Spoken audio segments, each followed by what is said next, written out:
अच्छा जी, अभी हम ये देख रहे थे डेटा स्ट्रक्चर। तो इस हवाले से जो दो आपके पास ट्री यानी कि स्ट्रक्चर जो बचते हैं वो है नॉन लीनियर, ठीक है ना।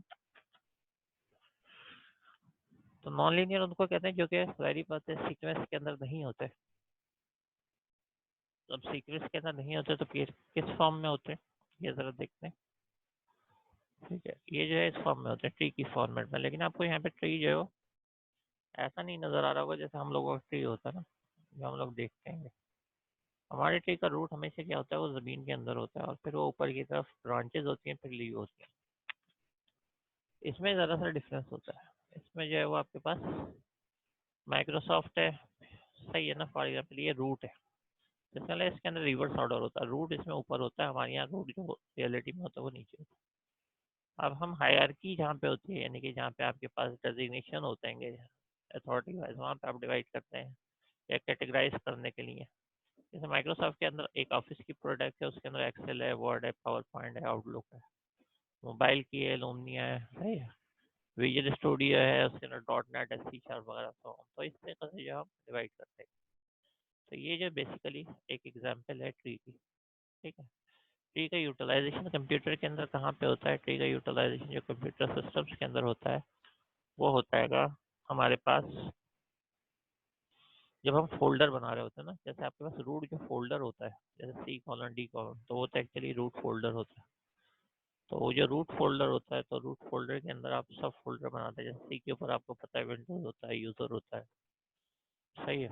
और सो ऑन इस तरीके से आप डी डी अगर आपने पार्टीशन किया वहाँ पे भी फोल्डर बना रहे होते हैं। तो एक फोल्डर होता है, उसके अंदर आप सब फोल्डर और बनाते हैं, फिर सब फोल्डर। तो ये ऑपरेटिंग सिस्टम भी यूज़ करता है। ये इसकी एक एग्जाम्पल है। वैसे आप ऐसा डेटा सिस्टम मेंटेन कर रहे होते हैं, वहाँ आप भी यूज़ करते हैं। जैसे फॉर एग्जाम्पल, अच्छा इसके अंदर जो रिलेशन है वो रियलिटी वाली है। रियलिटी देखते हैं, रियलिटी के अंदर एक ग्रैंड फादर होता है, उसके बाद एक फादर होता है, उसके बाद जो ग्रैंड सन होता है। तो ये एग्जाम्पल हम इसके अंदर ले सकते हैं। ये ग्रैंड फादर है, लेट्स सपोज, सही है। ये फादर है, ये चारों जो है वो ग्रैंड सन है, क्योंकि ये जो है एक ही लेवल के ऊपर है। ठीक है, ये चारों एक साथ है। उन्होंने शो ऐसे कर दिया लेकिन है ये एक साथ, ठीक है ना।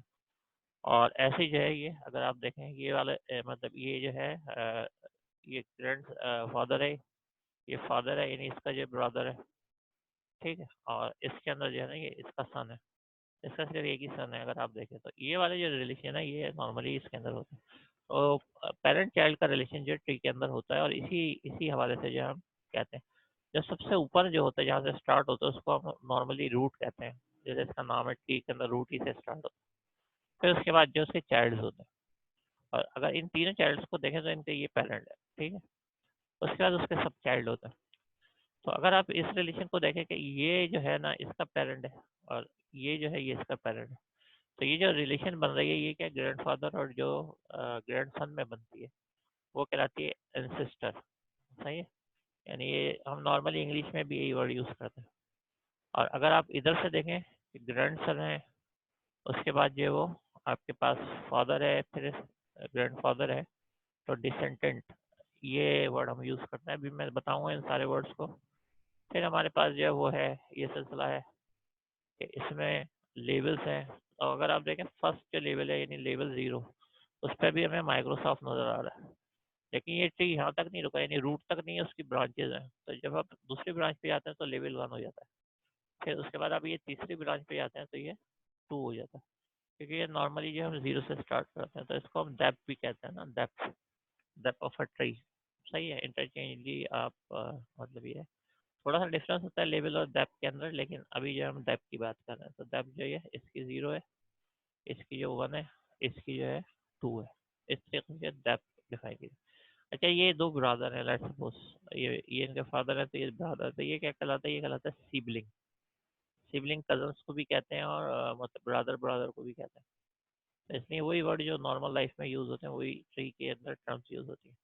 हाँ एक बात है, क्योंकि ये इसके अंदर डेटा स्टोर हम करते हैं, तो जिस जगह पे डेटा स्टोर होता है वो कहलाती है नोड, NODE, नोड। यानी ये सारी जिसमें हमें नज़र आ रही चीज़ें लिखी हुई, ये क्या है? ये एक्चुअली जो है वो नोड है, ठीक है। ये एक्चुअली आपके पास जो है वो नोड है। अच्छा फिर उसके बाद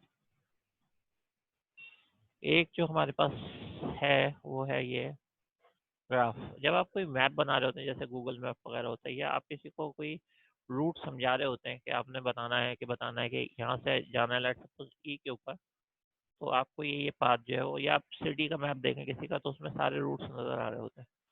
तो रूट्स जो है वो इस टाइप की जो चीज़ें मैप्स और गेम्स के अंदर भी ये बहुत यूज़ होता है, क्योंकि गेम के अंदर एक लेवल से वो दूसरे लेवल की तरफ जा रहा होता है ना पर्सन, तो उसके बेसिस के ऊपर आपको जो है वो मैनेज करना पड़ता है कि इस लेवल पे यहाँ पे है तो यहाँ पर डिफरेंट इसके एनिमी होंगे, यहाँ पे आएंगे तो लेवल हाई हो जाएगा, फिर यहाँ पे आएंगे। तो इस तरीके से ग्राफ का यूटिलाइजेशन गेम्स में बहुत ज़्यादा होता है। और जब आप मैप्स वगैरह डिज़ाइन कर रहे होते हैं, जैसे ऊबर की एप्लीकेशन है तो उसके अंदर वो ग्राफ का यूटिलाइजेशन बहुत ज़्यादा करती है।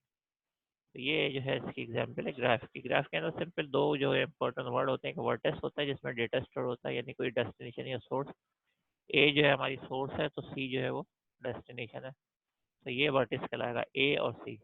और जिसका रोड है जो इनको ज्वाइन कर रहा है उसको हम क्या कहते हैं, edge, E D G, edge कहते हैं। सही, ये एज कहलाता है और ये जो वर्टेक्स कहलाता है। बस इसके अंदर जो है दो टर्म्स यूज करते हैं।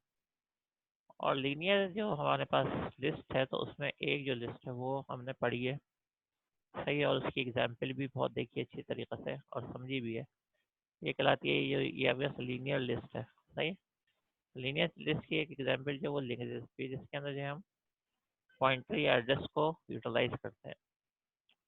पहले मैं आपको बताऊंगा कि वो है क्या, फिर मैं आपसे पूछूंगा कि हमने कहाँ पढ़ी थी, तो आप ज़रा कोशिश कीजिएगा कि आप ध्यान में अगर आप लोगों के आ सके ना। सही है, ये है हमारे पास लिंक लिस्ट। सही है, अब देखिए इसमें जो है क्या है, पहले स्टार्टिंग पॉइंट है, उसके बाद कुछ डेटा पड़ा है, इस केस में हमारे पास नेम पड़ा हुआ है, फिर हमारे पास एड्रेस है जो कि पॉइंट कर रहा है अगले डेटा को, यानी ये बता रहा है कि यहाँ पे डेटा भी ख़त्म नहीं हुआ बल्कि आपका अगला रिकॉर्ड वहाँ पे पड़ा हुआ है। फिर वो यहाँ पे भी डेटा है, फिर उसके बाद एड्रेस ये है कि वो बता रहा है कि अगला डेटा कहाँ पड़ा हुआ है, फिर वो डेटा है, फिर आखिर के अंदर जो है वो आपके पास नील लिखा हुआ है, इसका मतलब वो ख़त्म हो गया, एंड हो गया। अब मेरा क्वेश्चन आप लोगों से ये है, जो हम लोग 13 आप लोग जो मौजूद हैं, कि किसी को याद है कि ये एग्जाम्पल या ये चीज़ हमने कहाँ पे देखी थी? अगर किसी को याद हो तो वो शेयर करें, वरना फिर मैं आप लोगों को याद कराता हूँ, कोशिश करता हूँ कि मैं याद कराऊँ। ठीक है, चलें कोई बात नहीं, अभी तक कोई जवाब नहीं आया। जब हम इसको मेमोरी पढ़ रहे थे ना, तो हमने जो है वो मेमोरी के अंदर ये बात की थी कि जैसे वर्ड का कोई डॉक्यूमेंट होता है या कोई फाइल होती है तो वो यहाँ पे सेव होती है एक एक एक सेक्टर के अंदर ना, लेकिन एक ट्रैक और सेक्टर के अंदर सेव होती है। तो अगर लेट्स सपोज यहाँ खत्म हो जाती है तो फिर क्या करता है, ये जंप करता है दूसरी जगह जहाँ पे एड्रेस गिवन होता है कि अगला डेटा यहाँ पे है। तो वो क्या करता है, वहाँ से फाइल को रीड करता है। फॉर एग्जाम्पल वर्ड की फाइल के 10 पेज यहाँ पे है तो उसने रीड कर लिया, फिर पता चला यहाँ कंप्लीट हो गया तो उसने क्या करा, यहाँ से यहाँ पे भी रीड कर लिया, फिर उसके बाद आगे वो गया, उसने वहाँ पे भी रीड कर लिया, और यहाँ पे पता चला कि फाइल जो है एंड हो गई है। तो फिर क्या होगा कि वो आपकी फाइल जो है, यानी 10 पेजेस टोटल 30 पेजेस हो गए, तो वो आपने जो है वो सब के सब जो है देखा, तो आपके पास स्क्रीन पे आ चुके हैं अगर आपने स्क्रॉल डाउन करके देखा। ये एग्जाम्पल किसी को याद है, जब हम इसको हार्ड डिस्क को पढ़ रहे थे और मास स्टोरेज पढ़ रहे थे, अगर याद है तो 3 लिख के बताइए। शीजा को याद है, सही है, चले एक स्टूडेंट को तो याद है, अच्छी बात है। हमने जो है ये एग्जाम्पल देखी थी, तो ये जो थी लिंक लिस्ट की एग्जाम्पल थी कि लिंक लिस्ट में डेटा जो, अब ऑपरेटिंग सिस्टम देखें आपकी फाइल जो है वो ऐसे भी सेव कर रहा है। ठीक है, ठीक है, 2-3 स्टूडेंट्स से नाम आए हैं, अच्छी बात है।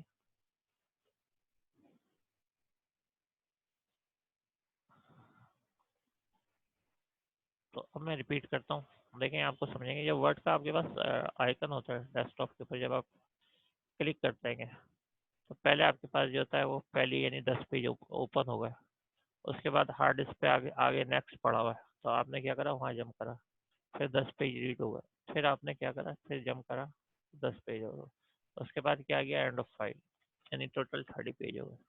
ये एग्जाम्पल समझ में आई है तो 4 लिख के आंसर कीजिए।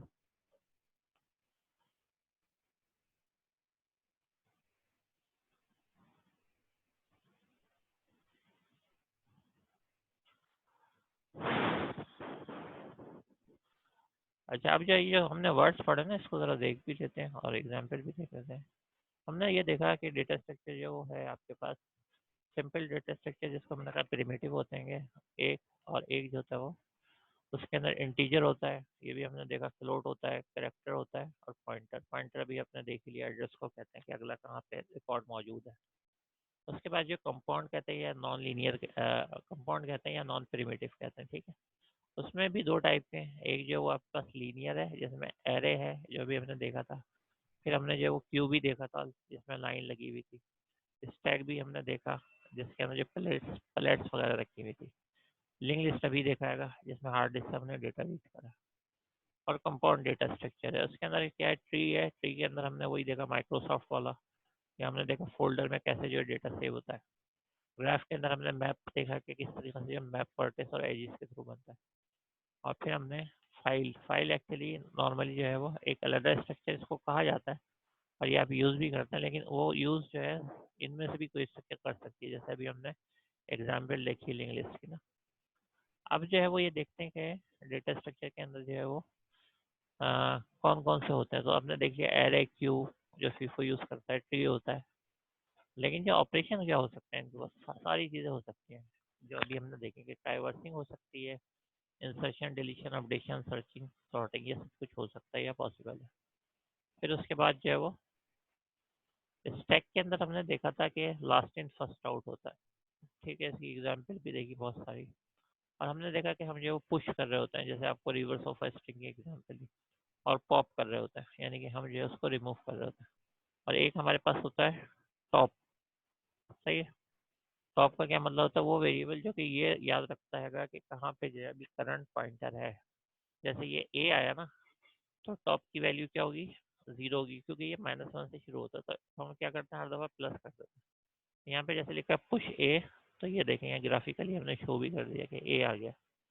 लेकिन इससे पहले क्या था, इससे पहले एम था, ये समझ लें ये एम है। तो इस टॉप की वैल्यू -1 थी, अब हमने उसमें +1 करा तो ये 0 हो गई है। अब क्या हुआ, हमने करा पुश बी, तो बी आ गया। लेकिन टॉप जो है वो 0 से 1 हो गया, क्योंकि एक प्लस कर दिया। उसके बाद हमने लिखा पुश सी, तो ये सी आ गया। लेकिन क्या हुआ, टॉप को फिर आपने एक प्लस कर दिया, अब ये 2 हो गया। लेकिन अब आप लिखते हैं कि पॉप, अच्छा पॉप में हमें ये लिखना नहीं पड़ता कि सी को करना है, क्योंकि हम जो है कर ही सी को सकते हैं। इसके अंदर जो रूल है, आप बीच से तो किसी चीज़ को नहीं निकाल सकते, जैसे अभी हमने प्लट की एग्जांपल देखी थी। इसमें जब हम पॉप लिखते हैं तो इसका ऑटोमेटिक मतलब है कि जो टॉप पे पड़ा हुआ है, यानी कि 2 पे पड़ा हुआ है, उसको जो है रिमूव करना है। तो देखें ये जो 2 पे पड़ा हुआ था सी, जैसे ही आपने पॉप करा ये एरो बता भी रहा है कि यहाँ से जा रहा है। तो सो ऑन इस तरीके से जो है वो आपके पास ये होता है। तो ये जो है स्पेशली, अच्छा थोड़ा सा एंड के अंदर हम एग्जाम के हवाले के पॉइंट से भी बात करनी है हमने। और ये अटेंडेंस तो हो गई है, आपको पता है, इसलिए कि लोग बहुत ज़्यादा जो है वो लेट आते हैं क्लास में। अच्छा ये हमने जो है वो इसको देखा था कि हमारे पास क्यू है, क्यू के अंदर हमने ये देखा था कि क्यू जो है वो हमारे पास ऐसे स्टोर होती है कि FIFO, first in first out, सही है। तो इसकी एग्जांपल देख ले, जैसे ये कुछ नंबर्स हैं, लिस्ट है नंबर्स की। तो इसमें अगर हमें सर्विस, यानी जो भी नंबर है, लेट्स सपोज इसको मल्टीप्लाई बाई 10 करना, जो भी यहाँ पे नंबर है, ये हमारा लॉजिक है। तो इस केस में अगर हम करेंगे तो फ्रंट पे कौन है, 10, तो 10 को पहले करेंगे। उसके बाद फ्रंट कहाँ चली जाएगी, यहाँ पे चली जाएगी, यानी अब इसकी बारी नहीं आएगी, ये खत्म हो चुका है, यानी इसको सर्विस मिल चुकी है या रिमूव हो गया।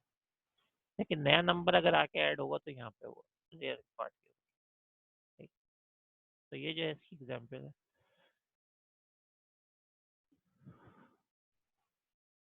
और जो कीवर्ड हमने ट्री के अंदर देखे, जैसे for example tree itself collection जो है वो डेटा है क्या है, और हायरार्किकल स्ट्रक्चर। इसके अंदर हायरार्की का मतलब वही होता है कि आपके पास जो एक ऑर्गेनाइजेशन चार्ट जिसको कहते हैं, आपके पहले चेयरमैन होता है, फिर डायरेक्टर होते हैं, इस चीज़ को आप कहते हैं। तो नोड जो है उसके अंदर डेटा होता है, ठीक है। रूट नोड जो है वो सबसे ऊपर होती है, ये देख लें आप, इसको रूट नोड कहेंगे, ये जो ऊपर नजर आ रही है। और इटसेल्फ ये नोड भी है, रूट नोड भी है। अच्छा ये सारी नोड्स हैं नीचे वाली ना।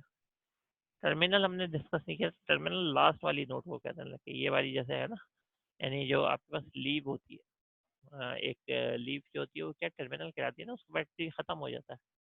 पहले आपके पास रूट होता है, फिर ब्रांचेस होती हैं, फिर लीव्स होती हैं उसके अंदर, फिर ट्री। जो भी लीव होती है वो एक्चुअली लास्ट होती है, उसके बाद क्या होता है, उसके बाद कुछ भी नहीं होता। तो इसलिए हम जो है बहुत सारे टर्मिनल होते हैं।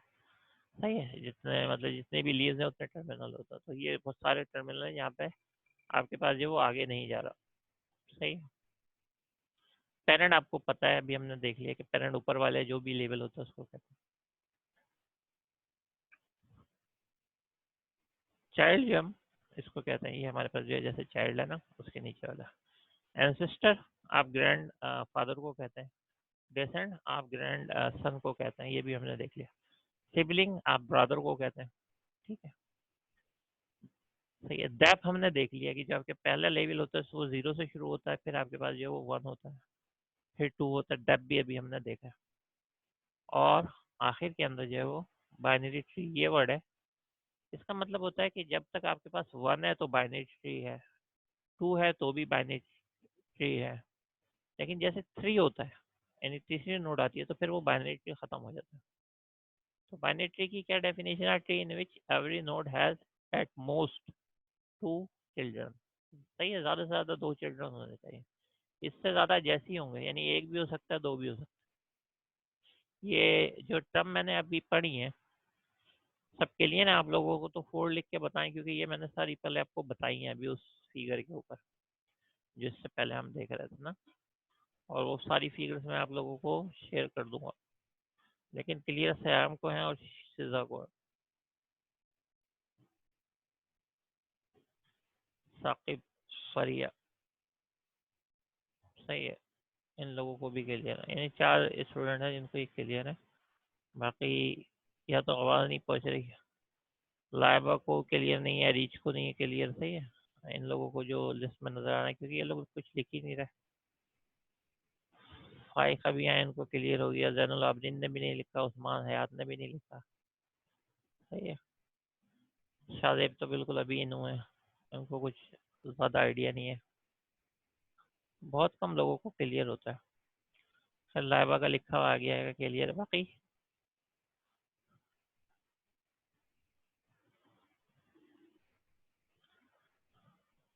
अच्छा चलें, ठीक है।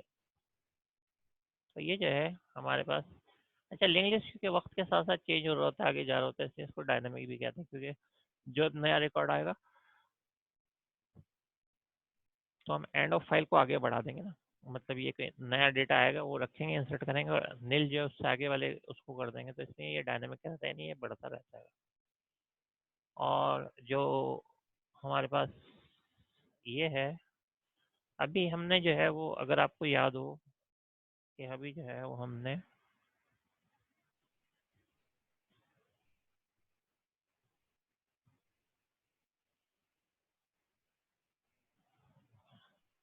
अटेंडेंस आज, अब मैंने सोच समझ के मार्क करूंगा कि उसमें कुछ स्टूडेंट, मैं सबको तो नहीं कहूँगा, कुछ इतने अच्छे हैं कि वो छोड़ते नहीं क्लास, सबसे पहले वो होते हैं। कुछ लोगों को पता ही नहीं होता कि क्लास है या नहीं है। कुछ लोग क्लास में होते हैं लेकिन फिर भी नहीं होते, उनको कोई सवाल का जवाब भी नहीं आ रहा होता। तो उनसे पूछो तो वो ना इधर लिख के जवाब देते हैं, ना वो जो है ना हैंड रेस करते हैं। तो आपकी क्लास ये थोड़ी डिस्टर्बेंस करती है। मतलब मुझे, मेरे पॉइंट ऑफ व्यू से अगर आप लोगों की फिजिकल क्लास होती तो फिर तो मैं जो हूँ वो कोशिश ये करता कि मैं ये कोशिश करूँ ज़्यादा से ज़्यादा कि आप लोग जो है वो बात को समझें, आपके प्रेजेंट वगैरह को, और इसको जो है और ज़्यादा मतलब ये यकीनी बनाने की कोशिश करता है क्लास के अंदर।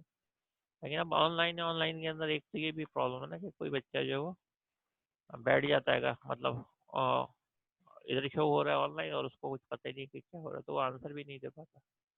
इसलिए जो पार्टिसिपेशन मैं कहता हूँ कि आप आंसर दे, जो फौरन जवाब दे रहे होते हैं तो उसका मुझे कंफर्म होता है, क्योंकि वो आंसर ही उस बात का दे रहे हैं जो मैं पूछूँ। दूसरों को जो है वो पता नहीं था। अब देखेंगे हमारे पास जो 20 के स्टूडेंट हैं, अब 14 से जो ज़्यादा बढ़ ही नहीं रहे। सही है ना। अच्छा चलें, ये देखते हैं, एक मिनट जरा, इसको अभी बाद में डिस्कस करते हैं अटेंडेंस। अच्छा ये अभी हमने एक चीज़ देखी थी, अगर आपको याद हो तो, जिस तरीके से जो है ये हमारे पास एनिमेशन हो रही थी इस चीज़ की, जब हम ये देख रहे थे, ये तो देखें इसमें इंसर्शन कैसे हो रहा था। इसमें जो इंसर्शन ऐसे हो रहा था कि ये जो है जैसे ये 6 और 5 पहले कंपेयर हो रहे थे, और स्मॉल वाला कैपिटल वाला जो है या स्मॉल वाला वो बाहर आ रहा था, और जो हमारे पास बिगर है वो इस तरफ आ जाता था, स्क्रॉल करता था, और स्मॉल वाला अपनी जगह के ऊपर इंसर्ट हो जाता था। तो ये इसकी हमने पूरी एनिमेशन के तरीके के साथ जो समझे। अभी मैं आपको पढ़ता हूँ, आप लोग क्या लिख रहे हैं अटेंडेंस के हवाले से, सही है। अभी मैं देखता हूँ, पहले मुझे ये कंप्लीट कर देना। तो उसके बाद जो है ये, अगर मैं आपसे ये बोलूँ कि हमारे पास जो है कुछ नाम है, जैसे ये लिखा है फ्रेड, एलेक्स वगैरह, सोन, ये कुछ नाम है और इनको भी इंसर्शन के थ्रू जो है वो सॉर्ट करना है। तो देखें, ये तो खैर वही वाला है, यहाँ पे बना हुआ भी है। तो इसमें हम करते क्या हैं, बड़ी आसान सी इसका सॉल्व करने की तरीका है। वो ये है कि आप हर नाम का पहला कैरेक्टर लेते हैं, यानी कि हम लेंगे FADBC, ठीक है। सॉल्व भी हमें अगर इसके बेस के ऊपर कर लेंगे तो हम जो है वो ऑटोमेटिकली वो हो जाएगा, ठीक है। अब देखें, एफ और ए को अगर हम कंपेयर करेंगे तो कैसे करेंगे। एफ और ए को कंपेयर करेंगे तो ए जो है वो हमारे पास स्मॉल 65 है, उसका एस की है। फिर बी का 66 होता है, सी का 67 होता है, ये मैंने आपको पहले ही बता दिया था। तो ऐसा मतलब एफ का तो बड़ा ही होगा ना, एफ तो आगे जाके। तो अब वही है हमारे पास है, एफ और ए को जब हम कंपेयर कर रहे हैं, यहाँ पे आप देखें हम क्या कर रहे हैं, ए तो स्मॉल है, तो स्मॉल में अभी हम क्या कर रहे थे, उसको बाहर कर रहे थे। तो ये ए को हमने बाहर कर दिया स्मॉल को, और इसको क्या कर रहा है, इसको नीचे लेके आ गए एफ को, क्योंकि ये क्या पड़ा है एस की कोड वाइज। और एलेक्स को फिर हमने क्या करा, इसके लोकेशन के ऊपर डाल दिया। तो अब ए और एफ सॉर्ट हो गए। ये वाली जो अभी मैंने की है एक्सरसाइज, ये किस किस की समझ में आई है, वो 3 लिख के बताए।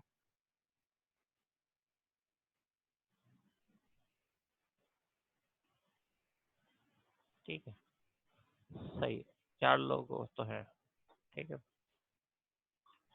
ठीक है, 5 6 हो गए, गुड। तो अब इसके अंदर जो है ना, लेट सपोज अब ये हो, ये सॉर्ट, तो ये हमने कर दिया सॉर्ट। अब क्या कंपेयर होगा, अब देखिए ए और एफ तो हो गया ना। अब अगले स्टेप में हमने देखा था आगे वाला होता है, यानी एफ के साथ डी होता है। तो अब देखें डी अगेन स्मॉल आ गया, एफ जो है वो बड़ा है एस की वजह से, क्योंकि डी पहले आता है एफ बाद में आता है। हमने क्या करा, डी को बाहर करा, सही निकाला, एफ को लेके आए नीचे। लेकिन ए से जो है ना, ए वाला तो छोटा है, तो डी को हमने क्या करा, यहाँ पे मूव कर दिया। तो ए और डी और एफ ये तीन होगा, सही। अब अगली स्टेप के अंदर आए, अगले स्टेप के अंदर क्या हो रहा है, ए डी एफ हो गए। अब एफ और बी होंगे, जब एफ और बी होंगे तो बी तो स्मॉल है, तो वो क्या आ जाएगा, बाहर आ जाएगा बी। और क्या होगा, लेकिन अब यहाँ पे ज़्यादा मूव होगी, क्योंकि बी सिर्फ इससे स्मॉल नहीं, एफ से डी से भी ज़्यादा स्मॉल है ना। तो एफ और डी दोनों मूव करेंगे और फिर बी जो है वो अपनी जगह पे आ जाएगा। तो ये आ गया। और लास्ट वाले में क्या बचा, एफ और सी। तो सी तो स्मॉल होता है एफ से, तो ये क्या करेगा, ये बाहर आ जाएगा सी। लेकिन सी जो है वो एफ से नहीं, डी से भी स्मॉल है, तो ये दोनों मूव करेंगे नीचे। और बी से वो बड़ा होता है सी, तो क्या करेगा, ए बी के बाद सी जो है वो आ जाएगा। और डी और एफ ऑलरेडी हो चुका है। तो ये एग्जाम्पल जिसको समझ में आई है वो 3 लिख के बताए।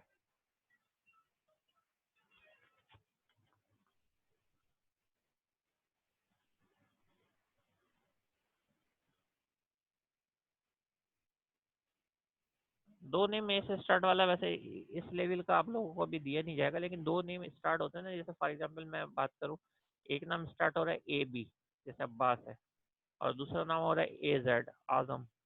तो अब वो क्या करेगा, ए को तो कंपेयर कर लिया, दोनों के 65 हो गए, तो वो क्या करेगा, वो बी को करेगा जेड से, यानी अब्बास का बी और आजम का जेड, वो कंपेयर हो गए। तो अब स्मॉल कौन हो गया, वो हो गया ये अब्बास स्मॉल हो गया।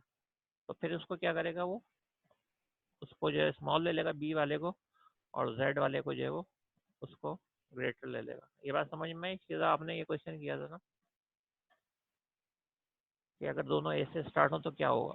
दोनों ए से स्टार्ट हो तो अब वो ए को तो बराबर ही छोड़ देगा, फिर अगले करेक्टर पे जाएगा, अब्बास के बी पे जाएगा और आजम के ए पे जाएगा। अगर दोनों हम दोनों को कंपेयर करें, दोनों का ए तो सेम है, तो बी और जेड को कंपेयर करेगा तो बी अब्बास जो है वो स्मॉल होगा, तो अब्बास को पहले रखेगा लिस्ट में और आजम को बाद में रखेगा। ये चीज़ मेरे ख्याल में बाकी लोगों को भी क्लियर अगर है तो 4 लिख दें, ताकि पता चल जाए कि इसके आंसर से आप लोग कौन कौन क्लियर हुआ है।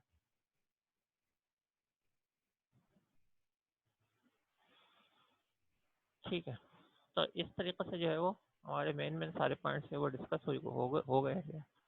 ठीक है, अब हमने जो है वो देख लिया। अभी जो है वो एग्ज़ाम के पॉइंट ऑफ व्यू से जो है वो डिस्कस करते हैं। सही, एग्ज़ाम के पॉइंट ऑफ व्यू से डिस्कस करते हैं।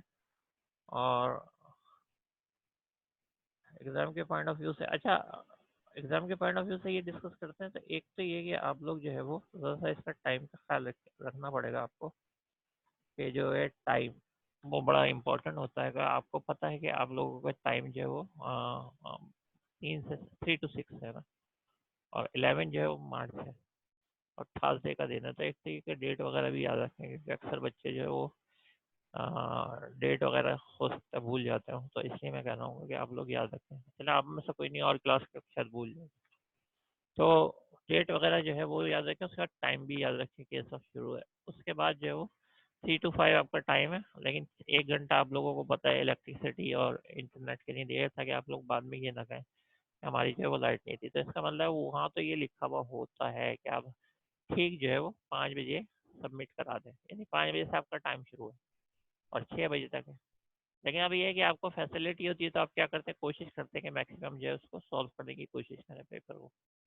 ठीक है, ओपन बुक होता है, ओपन डिस्कशन नहीं होता, ये पहले है डिस्कस। आप लोग फर्स्ट सेमेस्टर के, तो ये भी बता दूं कि पॉलिसी जो है वो उसकी कॉपी करने की, यानी एक एक जो है वो लिस्ट चली आ रही है, हर कॉपी के अंदर जो एक एक या आंसर आ रहेगा, तो उस सूरत के अंदर जो है वो हो सकता है आपको उसकी मार्किंग ना मिले।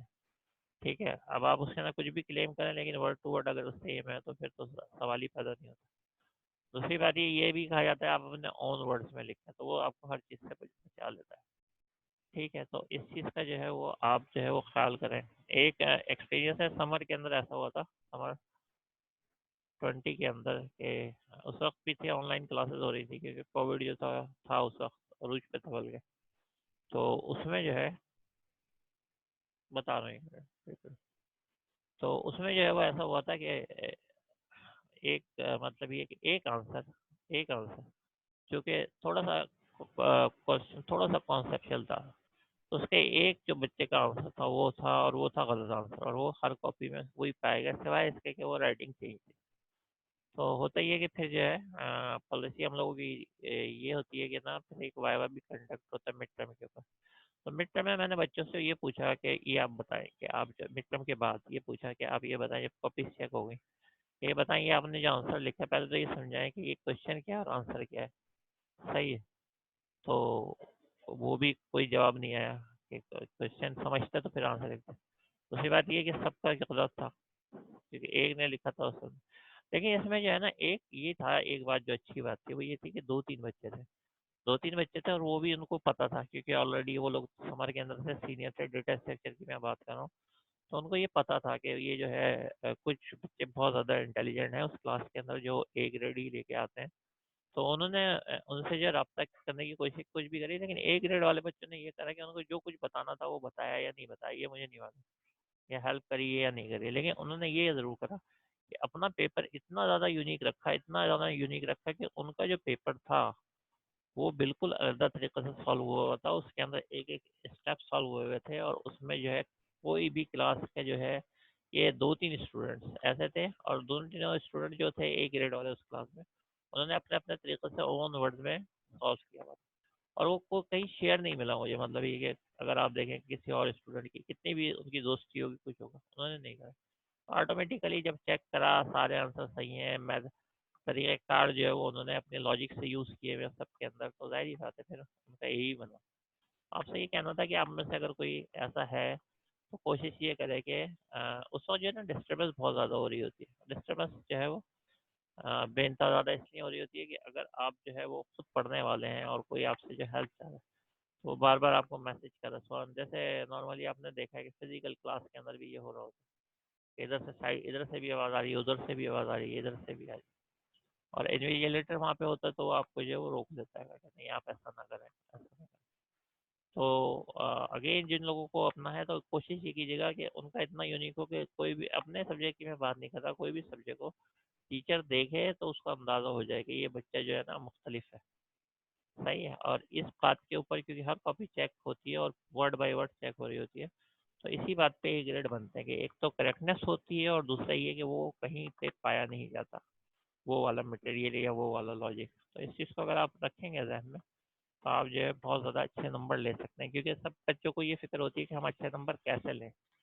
सही है, और अगर एक ऐसा होगा जैसे वो होता है कि इंटर के बाहर आपको एक सोल्यूशन मिल जाता है और वही हर कॉपी में चल रहा होता है, तो अगर इस किस्म की सूरत हाल होगी तो उस सूरत के अंदर जो है वो वहाँ पे पॉलिसी में मेंशन है, यूनिवर्सिटी की ये पॉलिसी है कि या तो उसको नेगेटिव मार्किंग की जाए या उसको ज़ीरो कंसिडर किया जाए। तो वो उस चीज़ को जो है ना अपने जहन में रखते हुए पेपर करना है, इस चीज़ का ख्याल रखना है।